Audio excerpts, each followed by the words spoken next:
Goa football असोसिएशनाचे Goa professional लीगान Dempo sports क्लबान सळगावकर एफसीक 2 गोलांनी मारले। ब्रेस्तारा धुळेर स्टेडियमार जाल्ले मॅचीन डेम्पोन हाफ टायमर एका गोलाची लीड घेतिल्ली। डेम्पोक कपिल होबळे आणि योगेश कदमान दरेकी एक गोल मारलो।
आज सावन छठपूजा गोंयांत स्थायीक उत्तर भारतांतल्या लोकांनी दर्यावेळेर सूर्याची पूजा केली। ही पूजा 4 दीस चलता।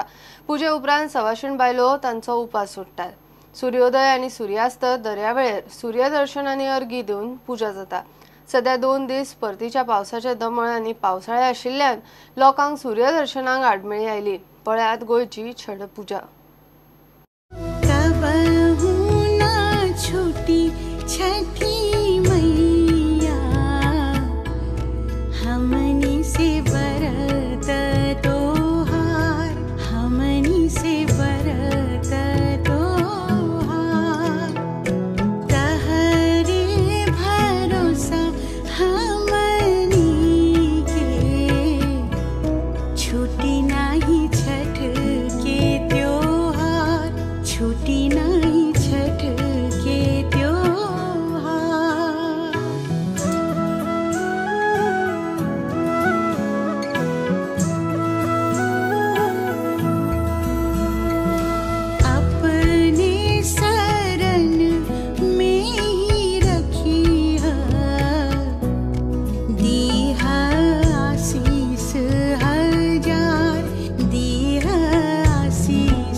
हे बुलेटिन हांगाच सोंपता। ह्यो खबरो तुमकां प्रुडंट व्हॉट्सएप, ट्विटर, फेसबुक आनी प्रुडंट वेबसायटीचेर लायव्ह पळोवपाक मेळटा। प्रुडंटाक फॉलो करात। नमस्कार।